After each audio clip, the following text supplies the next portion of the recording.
Hello, good evening everyone. Welcome to another session of Leadership Lecture Series presented to you by the Alumni and Corporate Relations Cell of IIT Madras to introduce the students the different career paths of our alumni. I am Kimaya Jamgaonkar, a BTech second year undergraduate in the Department of Civil Engineering.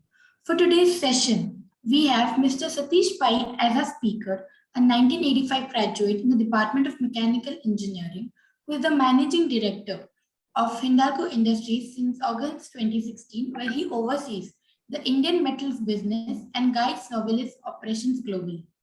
After taking charge as the CEO of Hindalco's aluminium business in August 2013, Satish Pai was the driving force behind the three mega greenfield projects which established Hindalco among the biggest producers of primary aluminium in Asia. He is also on the board of Hindalco subsidiary Novelis, the world's largest aluminium rolling and recycling company. Prior to joining the Aditya Birla Group, he has also worked with Schlumberger based out of Paris. Over his 28 years of illustrious career with this MNC, he was responsible for Schlumberger operations globally.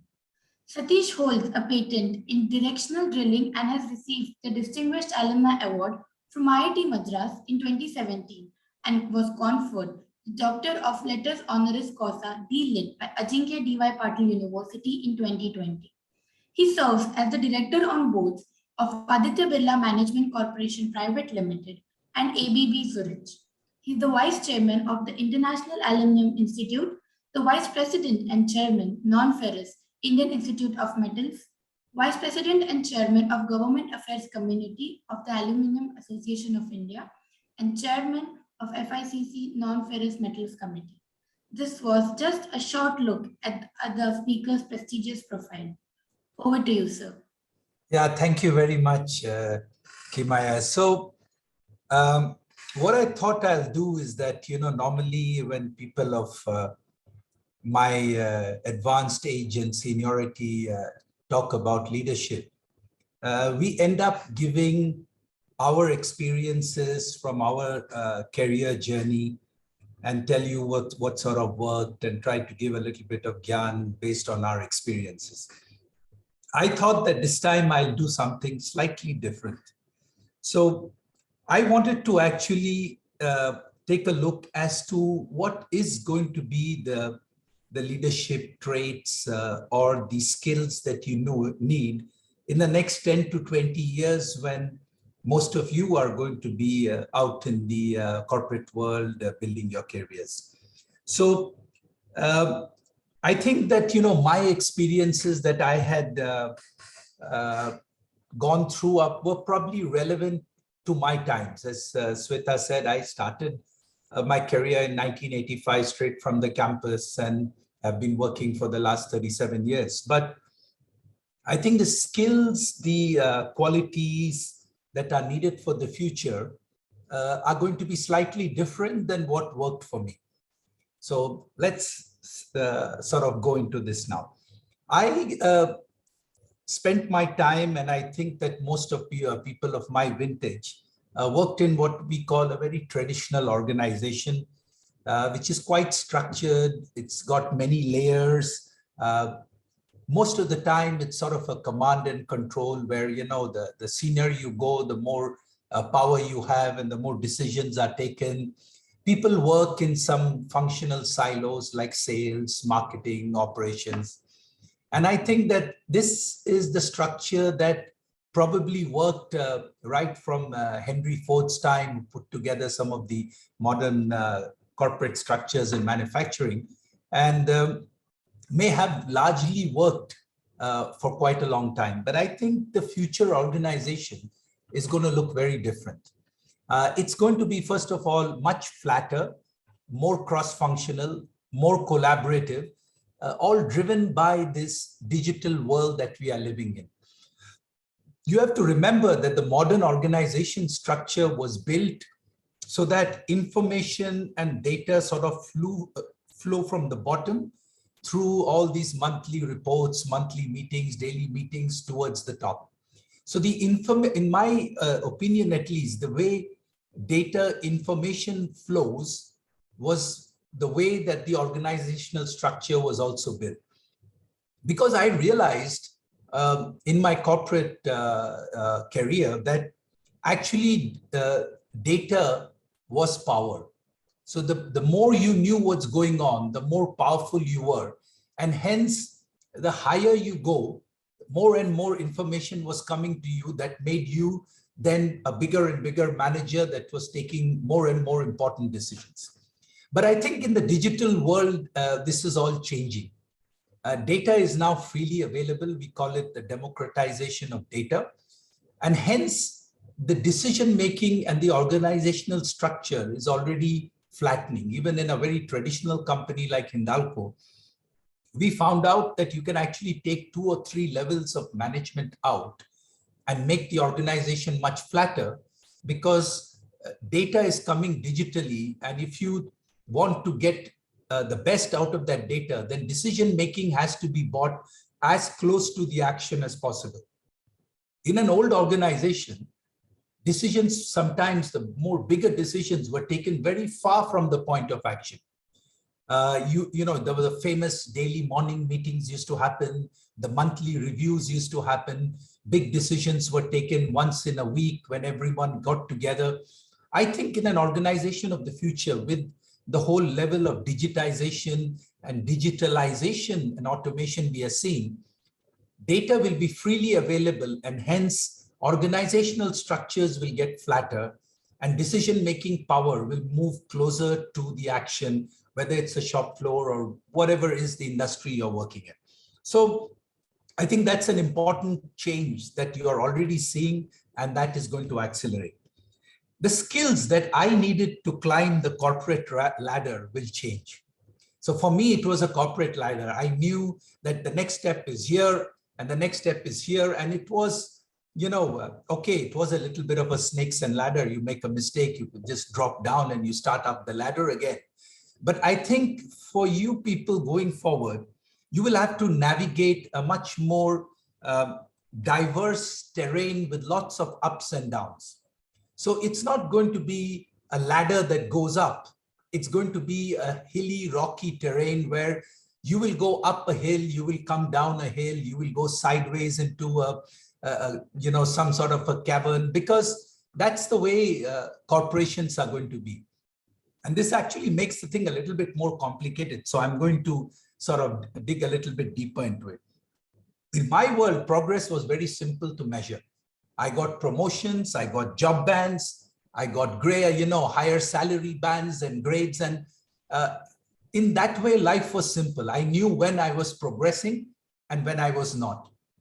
Unfortunately, in your world, skill sets, competencies, your cross-learning abilities, these are the way you will have to measure your progress. You're not going to see a very simple life where I go from a job band A to a job band B, and then I get a salary increment with a promotion. I think these things are going to be things of the past. And you will already start to see that some jobs which have got very high degree of competency, for example, some of my friends who are computer science have ended up in hedge funds making millions of dollars per year because they have that programming and mathematical capability that was needed. So there's just one example that I'm trying to give you, that it's not, you're going to find it very hard to just say to your parents or something, after 3 years, I've been promoted and I've got a salary increase and my title has now moved from general manager to vice president. I think, by the way, if you sit in a bank, you start as a vice president. And after a few years, everybody is a managing director today. I mean, that has always been in banking, but I think for you, the progress will be more about what skill sets have you gained along the way, what sort of competencies you bring that people are going to value. And I think the most important will be how quick can you learn new things. So that is going to define in some ways your value. Now, for young people, I think this is a very important point. It's probably easier in your generation to reach very high salaries at a very young age. I have seen that enough now. 30-year-old people are now making $1 million because of where they work. But that comes with a little bit of a catch. The challenge for you, your generation, will be to find enough space and value as you get older. And you don't have to get as old as me. For you, right now, 40 years is old enough, I suppose. But when you are 40, and if you have been working for 10 or 15 years, and you have suddenly made, at a very young age, somebody gave you a very high salary, you're going to struggle to say at the age of 40, what do I do next? There's not going to be that, I'm going to then become a CEO or a vice president. And for you, you would have said, okay, at this age, I'm getting this very high salary. What do I do next? It's like the Indian cricketers. At the age of 19 to 25, you would be making your maximum money. And suddenly when you're 35, they actually pay you less than the guy who is 17 years old opening for India now. Now, that is what you're going to see a lot more in corporate life, because at that young age, you have the competencies that are required, and they're going to pay you for that. But the challenge I want to warn you and prepare you for is that when you get 40 years old, the next generation of IIT Madras people have hit the market, which have got all these other competencies, and those are going to get highly valued. And then you will have to step back and say, what am I going to do now?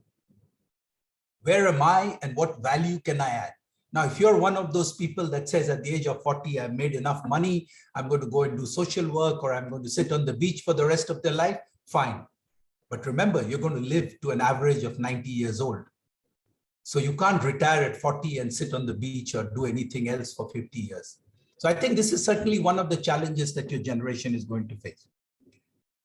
Seniority and experience, which in my generation was valued, will not be as valuable in your generation. New learning abilities, flexibility to adapt will be more valuable. Because in our generation, I could say that, what I learned in the 10 years is still relevant now, hence my experience is relevant. In your generation, things will be changing so fast in most industries that what you have learned in the last 10 years has got very little relevance for the next 10 years going. Some younger person is going to come with those competencies and that experience. So just think about it. Everyone thinks that, as I get senior, I get more valuable, I'm going to get a higher salary, a big office in the corner. I don't think that that's what's going to happen. I don't think the corner office will survive in your generation. So I think that, what you will have to do is have the constant ability to learn new skills so that you stay relevant. My generation already feels many young people coming in and saying, what does this old guy know? We know everything. We are much younger. You're going to feel that when you're 40 years old. I felt it when I was 60 years old. You're going to feel it much faster. Here is another thing that your generation will have to deal with. Since life is not going to be as simple as it was in my generation, the stress levels that you will be dealing with at a much younger age will be much higher. When we were young, when I was in IIT Madras, there was no social media. We just played football, had fun, had a great time. You are now fully connected with all the pressures of the digital world. As soon as you graduate, people expect you to go and conquer the world, make tons of money. So the pressure on you is much, much more than the pressure ever was on me. Me meaning I'm talking about my generation, of all the, I just turned 60. So let's say all the people in the 50 to 60 years old, our life got stressful when we had kids your age, not before that. When we were your age, we didn't have that, but you are going to be at a much higher level of stress. So your ability to manage that pressure and stress will be critical, because you will have to constantly be doing that all the time. So I was, in preparation for this talk, I started to just ask myself, what would I do if I was like you young people starting off now? So suppose I was going to hit the job market next year or the year after, how should I look at my career? So if you accept at least some of the points that I sort of made already, it's not the corporate life, corporate ladder, how you go up, how you get promoted is not going to be that simple, because it's going to be incredibly complex, changing. So what would I do? So I personally, when I look now at the whole work environment and what's happening, I have realized that the skills that you develop and the skills that you can learn are going to be the most valuable things. So I would be constantly trying to get jobs and experiences where I would develop my skills. So that would be number one. Number two, I realized I would be trying to broaden my perspective, study different views, get different points of views, because I think that would be very relevant in today's world. Because information is available so widely that the people you are competing with are incredibly informed. It's very easy to get information. So if you are going to be in a competitive world out there today, the more you know, the broader perspective you have, the more you're reading, the more knowledge you're getting, the more, I'm not talking about just looking at sound bites on social media, because that is just instant gratification. But if you really want to understand a business, reading serious, listening to serious podcasts or reading serious papers online, because there's so much available now, I think broadening my perspective is something that I would do a lot. Here is an interesting one. I would only change jobs when I have nothing more to learn and gain in the job I'm in now. Today, young people change jobs if you get 1 lakh more a month.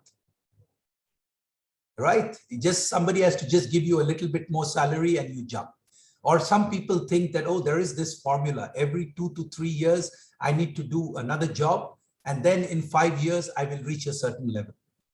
I honestly believe those things are not going to work going forward. You need to change jobs when the job you're in has given you everything that you can. You don't think you're learning anymore. You don't think you have anything to gain from your co-workers.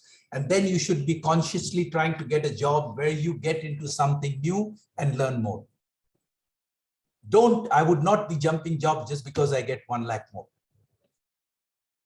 Very important in the future world, I would develop a network. A network.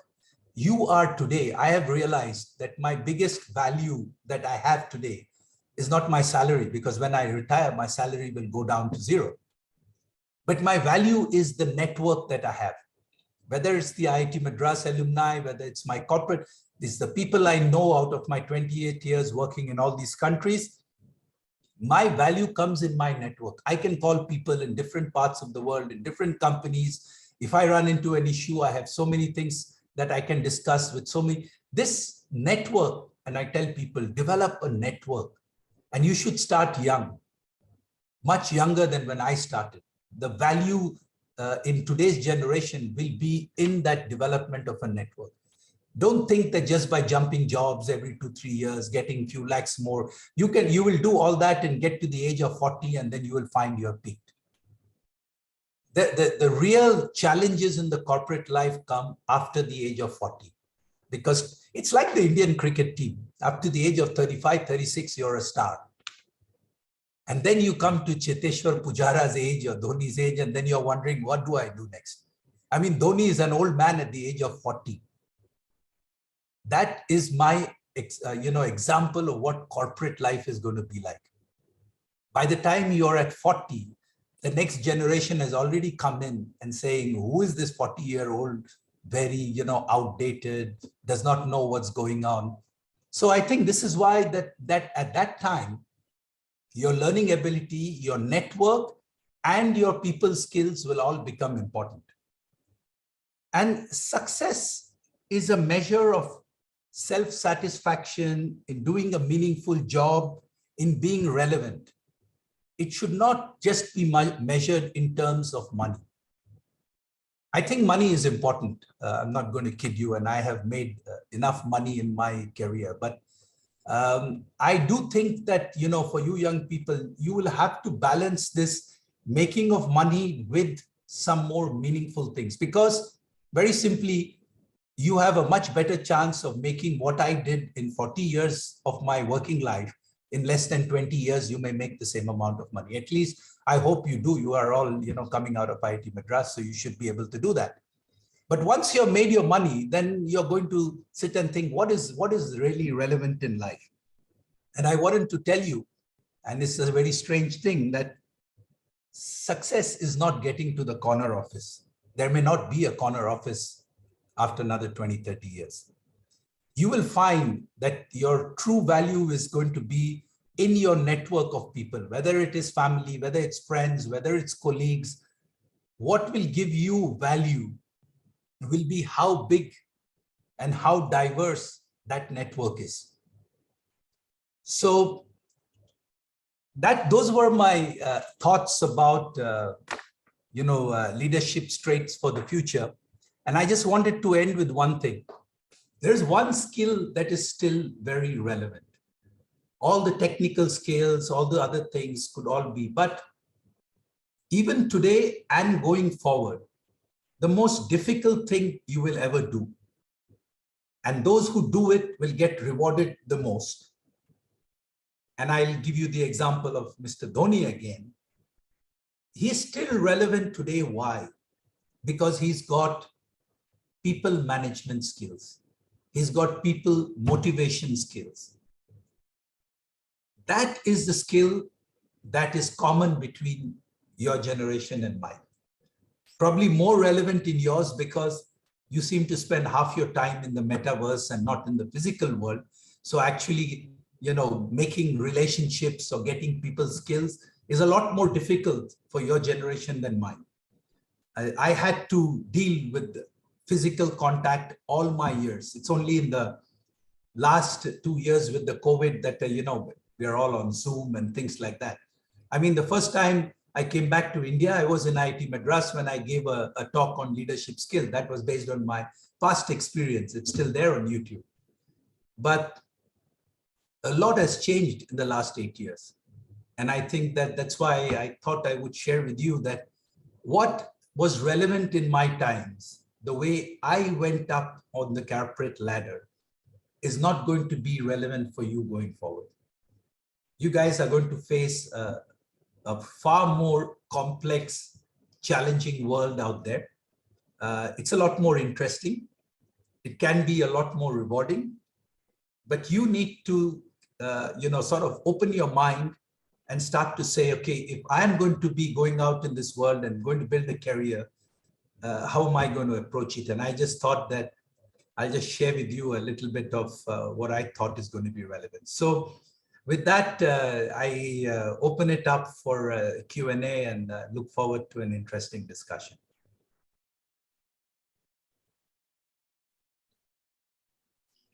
Thank you so much, sir, for your words. So we have a few questions lined up for you. So let's get started. So the very first question is, what methods do you use for making a decision under difficult circumstances? And what are your suggestions regarding the same? So look, the decision-making comes out of confidence.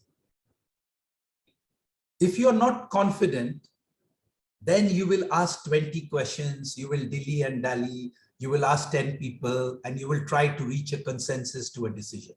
If you're confident, you will take decisions. Now, how is confidence built?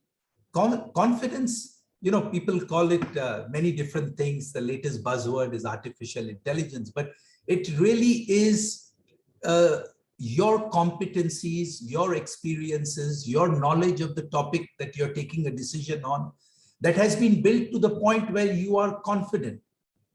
And it could be anything, it could be in a sports, it could be in a corporate life, it could be if you are confident, then you can take a decision. And I guess that is the root cause. People who are not confident find it difficult to take decisions. Very, very intelligent people sometimes can be the slowest takers of decision. Not because they don't know, it's maybe because they know too much, but in my opinion, decisions are taken because you know the topic, you are competent, but very important, and you're confident, and you're ready to take the consequences of your decision. Another very important thing why people don't take decisions is they are worried that, oh my God, if it goes wrong, will I get blamed? So if you're confident and you're ready to say, okay, I have taken this decision to the best of my judgment, then you don't have a problem. When I was 4 years in my career, one senior guy gave me an advice.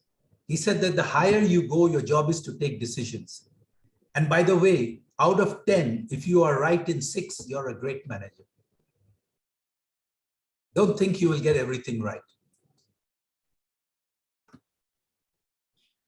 Moving on to the next question. How do we keep moving in this competitive world? Like there are so many things to do, so many opportunities out there. So how do we choose one and then not regret it later? So the last part of the question is important. You never regret. So I have always looked at life as in my whole career, I give the example, every year or 2 years, I reach a fork in the road. So my world was simple. So maybe there were only 2 roads. Your world, you have so many opportunities. So it's like a roundabout. So you have 6 roads you can go on. And I think that the whole point is that you have to choose the one that excites you and go for it. And if you're wrong, it's okay.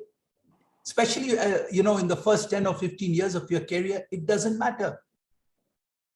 So I think that, the whole point about building careers, as I told you, is building new experiences, learning new things. And that can only happen if you take a new road every time. If you stick to the same road because of, parental pressure, steady job hai, kyun risk lete ho, stay in this, abhi shadi ho jayega, then you're done. I'm telling you. I'm not saying that that's a wrong thing. I'm just saying that if you are ambitious and you want to go somewhere, then you have to keep trying out new things. And as I said, my world was simple. I had very few choices. You have so many choices. Yeah, in fact, I also want to ask a question in connection with what you just mentioned. So if you have to go back and change a couple of things that you followed in your career, right? I'm sure that I didn't want to ask one thing, like maybe 2 or 3 things that you may want to change or you felt you could have done differently. I would not change anything. Okay. Did I take all the right roads? No. Did some of the roads I took give me a lot of grief and headache? Yes. But when I look back, they made me what I am. It's a little bit like a snake and ladders. You're going to keep going up and then poof, one wrong thing, you're going to drop again 100 feet down. But in that drop and then climbing back up, you learn new skills. That's why I said that, for you, it's not a corporate ladder. It's ups and downs, very hilly terrain. You're going to go up a hill and think, wow, at the age of 28, I've achieved so much. And then you're going to get a whack out of the blue and you're going to fall down that hill. And then you will have to pick yourself up and go again. So no, I don't regret anything. Things have not turned out right, but broadly, I think all those have been good experiences. I've learned and it has worked. Awesome. Thank you for your answer, sir. So would you keep yourself motivated throughout the journey? That's what I'm saying. You have to be constant. If you are satisfied, then you cannot be motivated. Hmm. If you think I have reached nirvana, I'm going to sit under the tree and meditate for the rest of the life, you're done. So you have to constantly, even at the age of 60 now, I'm asking myself, what am I going to do for the next 10 years? How am I going to be of value? How is my life going to have some meaning? So I think that, the drive within you to learn, to do new things, all that has to be there. And I personally believe that everyone has those uh, characteristics in them. It's just that society, social life, dampens. Idhar mat jao, wo nokri mat karo, idhar raho, meaning all that sort of dampens many of those things that make an individual up. So society and the pressures it puts are sort of things that destroy your motivation, because it gives you all extraneous things to sort of worry about. Otherwise, if you just are motivated to learn, to do new things, you will keep going. Okay, okay. So the next one that we have is, how do you gain leadership skills as a student, and what should be the qualities that we as a student should have so that we can be better leaders for tomorrow? Oh, that's a tough one. As a student. So look, big disclaimer, I was not one of the good students. So, a lot of my colleagues were much, much better students than me. But, I think when I look back at my days as a student, a couple of things stand out. And I think, in IIT Madras, I was so happy because I got the opportunity. You have a fantastic set of facilities in IIT Madras that allows you to play sport, do cultural events. That I think is extremely relevant. So you have to do, I don't want to say don't study, don't do well. You have to do that. But make sure you do other things that help you gain more, either it's speaking skills, leading skills, organizing skills. So these cultural activities, these sport events, these are all very important. So as a student, you have to get this balance right. If you just say, hey, I'm going to be, what is it now? I don't know, 9.8 and 9.9, and then that's my life. And then your CV has got nothing else on it. Well, that's one way, not the way I went down. But if you say, yeah, I was a pretty good student, but I also, played the guitar or played cricket or hockey, and I was this and that, I think you will be better prepared for life, because life is more like a hockey game or a football game than just the grades. But hey, I just want to say again, study. Don't think I'm saying don't study and all that. If the next question goes like, how do you know which one is ideal for us? Like, is it business or industrial research or academia? What is it? You don't know. That's the answer. You young people think that everything has got a formula, and that by doing analysis, you can decide at the very, senior age of 22 or 23, where you're going to go in life. I tell you, I thought I knew, and I ended up completely different. So the reality is that you, at any stage, you don't know what's perfectly right. And let me tell you, you don't know what you are capable of and what you actually like yourself. Because you have been, for a long time in a very sheltered environment with mommy and daddy taking care. Then you have come for 4 years in the college, and your first time you're sort of, I hope online has stopped now, but first time you're on your own feet and figuring things out. And then you will go to work where you will be completely on your own, where there is no canteen to just go down and have dinner or breakfast. You'll have to do that. And at each step, at least I found that you discover more about yourself. what you like, what you don't like, what you're capable of and what you're not capable of. So I think that this whole journey is a discovery of one's personality that we go through. So don't think that there is some analysis you can do at the age of 23 or 24 that tells you what exactly is the right fit for you.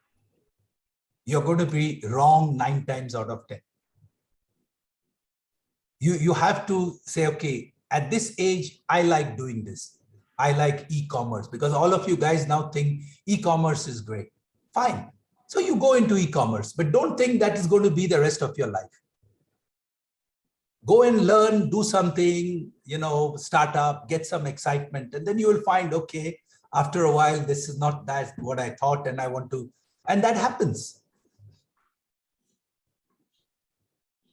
So that's the answer. You don't know what you want. You want something for sure. You don't know exactly what you want. Yeah, true. So, like if you say that a student is interested in transitioning from technical role to an administrative kind of a role, what do you think is the right time to make this transition?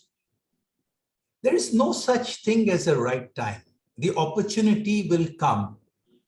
And when the opportunity comes, I tell people, the person who puts the hand up and waves gets noticed.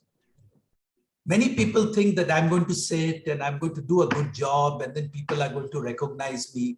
Life doesn't work that way. There are so many people who do their job. And so if you are doing some technical role, and I see this in Hindalco, all the GTs or engineers get hired into technical jobs. And then, how do we are always looking, which one is taking more initiative, which one is sort of trying to say, I will organize. And you start to look at what we call leadership skills or organizational skills. And then you say, that person goes to become the next level. So you're in life, you're constantly marketing yourself. You have to remember that. It's not like in IIT, you go and give an exam, they grade the exam and you get a grade. In real life, it's an exam from the time you wake up till the time you sleep. You're always going out. Somebody is always passing judgment on you. Your boss, your co-workers. So you're constantly giving an exam. True. So you have to remember that. So when you know that, make sure that when you see an opportunity, you put your hand up and say, I want to do it. Give me a shot. Senior guys like people who show initiative.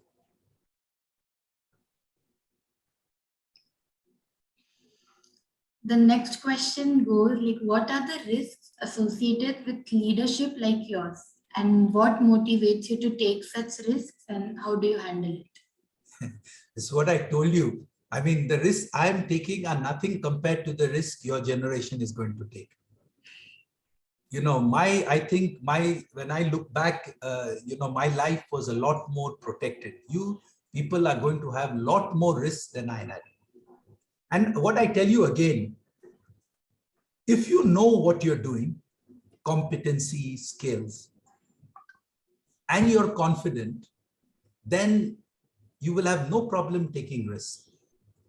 I mean, look, I keep giving cricketing examples all the time, right? The guy who comes in, yesterday what Cummins did, he came in and you think he had thought before and they had made a plan that this fellow is going to come in and hit, 50 runs in 15 balls or something like that. He took a risk. He could have been out the first ball. True. And then he would have been a zero. Yeah. So he took a risk and it worked out. Now, if the risk did not work out, nobody would have said, oh, Cummins is a useless guy. He's actually a bowler.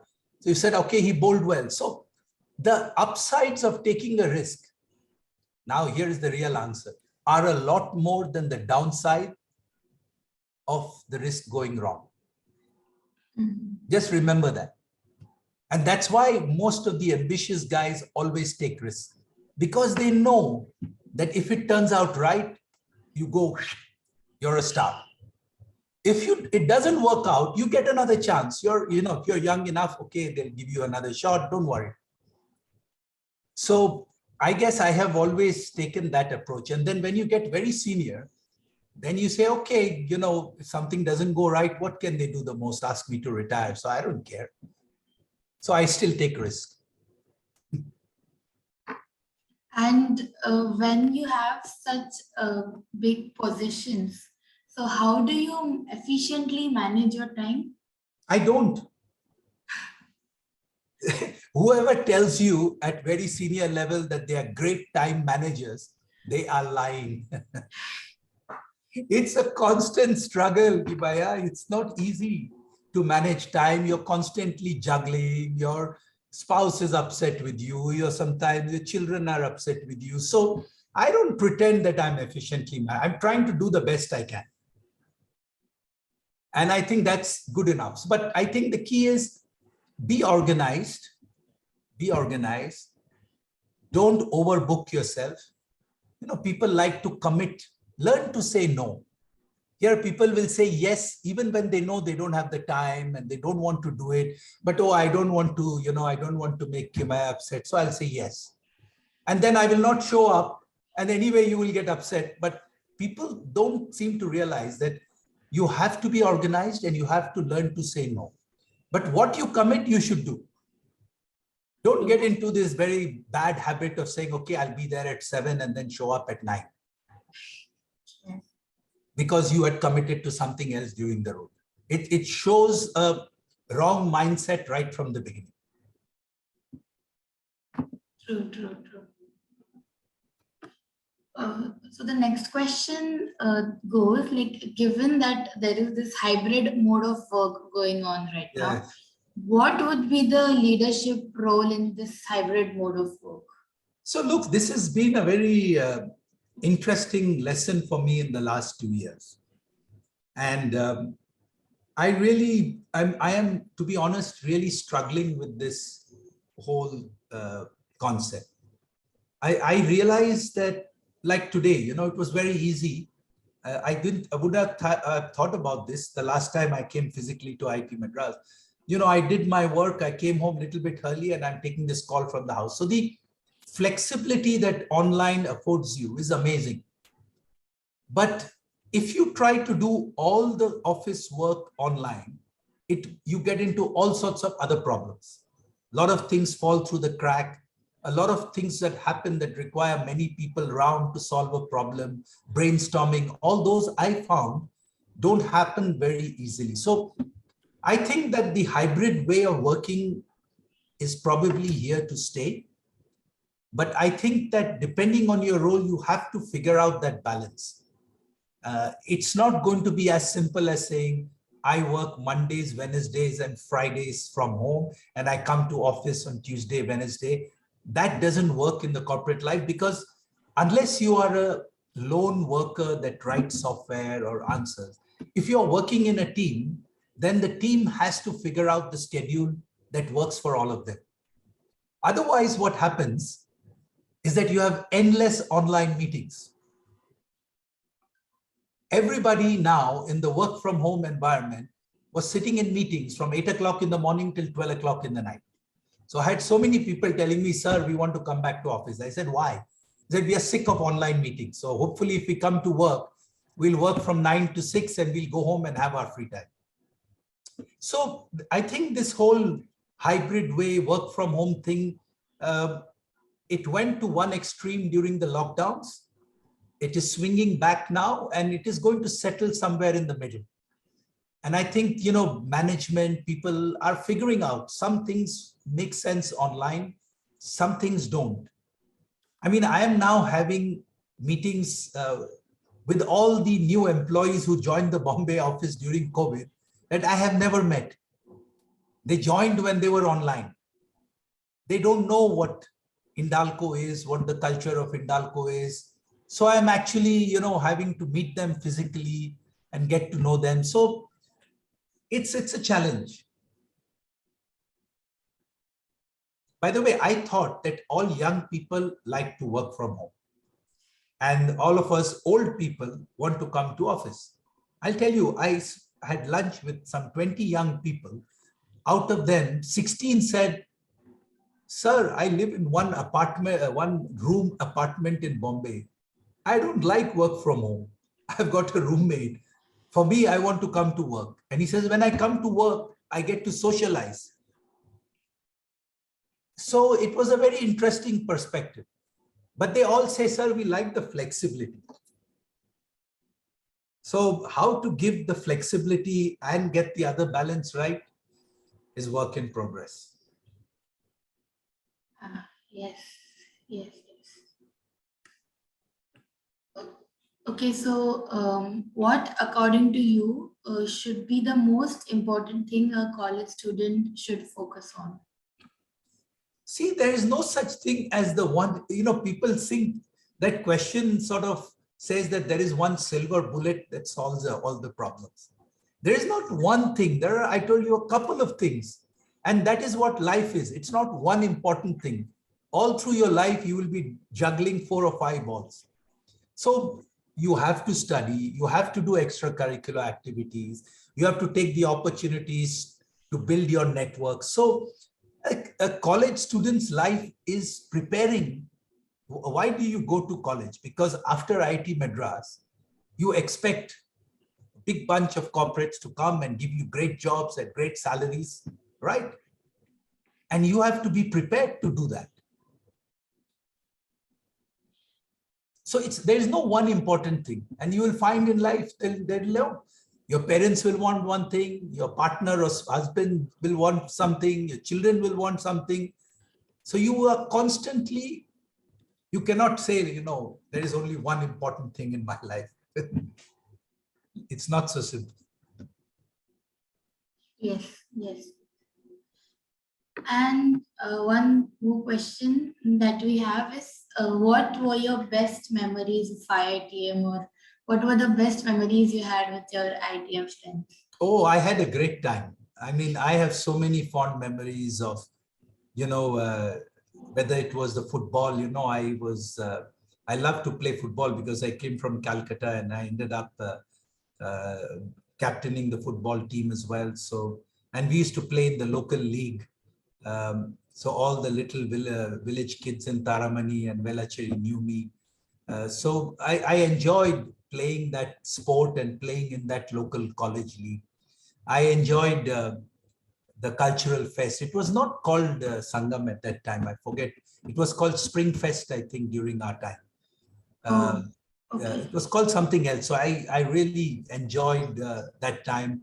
I loved all the music concerts, because in IIT Madras, the cultural thing was very strong. So you had everything from Carnatic music to rock music.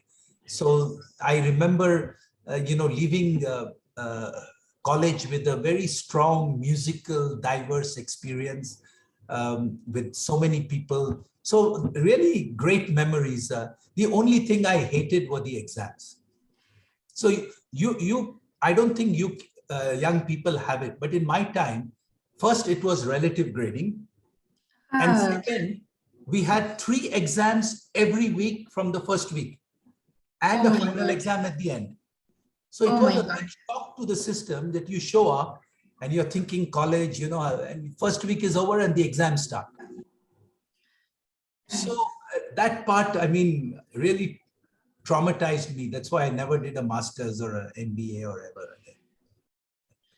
Now, as slowly we are starting back things, like we are also starting to have offline exams, so it's getting difficult for us as well. Yes, but it's good experience, huh? Yeah. It's good experience, because you will find in corporate life you will have lots of exams like this. In the morning you have to go and present to some customers, or in the morning you have to go and do something and it's like an exam. So life will give you a lot of exams. So practice a little bit in college. That helps. Yes. And everything can't be done 2 hours the night before. I tried it. It didn't work. Yes, true. Okay, so that was the last question from our end, and we come to an end of the Q&A session. Now, Kavirat sir will take over. Yeah, Thank you so much, sir. And I just wanted to express our sincere gratitude to you for your time. It was such a brilliant session. And I'm sure that, all of that comes from that hardcore experience of managing operations in such large organizations and leading. So that clearly, it comes to, and even for us, actually, when we speak with you, the motivation and the reassurance that one is so seeking from a leader, right? That clearly comes in every conversation. It's an honor. It's a joy for us to speak with you. And thank you for your time. We look forward to hosting you in the campus soon, rather than having this virtual session, seeing you in person, and for the students also, maybe look forward to having a fireside chat whenever you are in the campus. I'm sure that all of us have really enjoyed the session. So many insights. Thank you again. Can't thank you enough, actually. Yeah, I appreciate it. Thank you. Yeah. Thank you very much. Thank you.